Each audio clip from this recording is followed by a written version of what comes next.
నమస్కారం NSTV news కి స్వాగతం. నా పేరు సంధ్య. ముందుగా వార్తల్లోని ముఖ్యాంశాలు. భారతీయ జనతా పార్టీ 47వ వ్యవస్థాపక దినోత్సవం సందర్భంగా బీజేపీ నాయకులకు కార్యకర్తలకు శుభాకాంక్షలు తెలిపారు.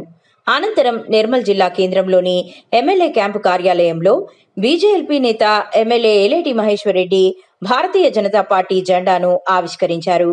ఈ సందర్భంగా వారు మాట్లాడుతూ దేశంలో అనేక విప్లవాత్మక సంస్కరణలు, ఆర్థిక సంస్కరణలు తీసుకొచ్చి దేశాన్ని ప్రపంచంలో 3వ ఆర్థిక శక్తిగా నిలిపిన ఘనత భారతీయ జనతా పార్టీదని ఆయన అన్నారు.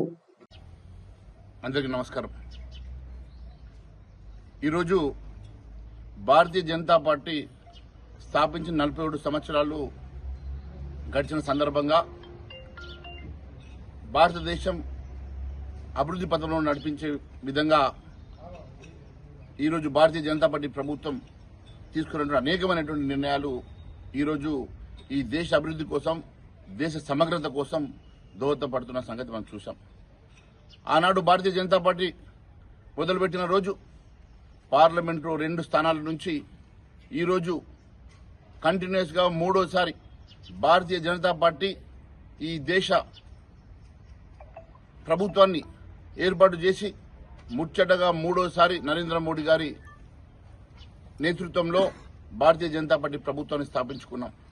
మరి భారతీయ జనతా పార్టీ తీసుకున్నటువంటి అనేకమైనటువంటి నిర్ణయాల్లో భాగంగా ఈరోజు 33% మహిళా రిజర్వేషన్ అంశంలో కానీ, మరి అనేకమైనటువంటి ఆర్థిక సంస్కరణలు కానీ భారతీయ జనతా పార్టీ ప్రభుత్వం తీసుకున్నటువంటి అనేకమైనటువంటి నిర్ణయాలు ఈరోజు దేశ అభివృద్ధి కోసం దోహదపడతా ఉన్నాయి. అంతేకాదు గ్రామాన ఈరోజు భారతీయ జనతా పార్టీ కార్యకర్తలందరూ కూడా సమాయత్తమై ఈ దేశంలో మరొక్కసారి నరేంద్ర మోడీ గారి ప్రభుత్వాన్ని స్థాపించడం కోసం, ఈ దేశ సమగ్రత కోసం ప్రతి కార్యకర్త చేస్తున్న కృషి నిజంగా కూడా అభినందనీయం. మరి మీరు ఒకసారి చూస్తే కాశ్మీర్ నుంచి కన్యాకుమారి వరకు ప్రతి చోట ఈరోజు భారతీయ జనతా పార్టీ కార్యకర్తలందరూ కూడా ఒక దీక్షతోటి ఈరోజు ఈ దేశంలో భారతీయ జనతా పార్టీ బలోపేతం కోసం పనిచేస్తున్నటువంటి సంఘటనలు మనం చూస్తా ఉన్నాం.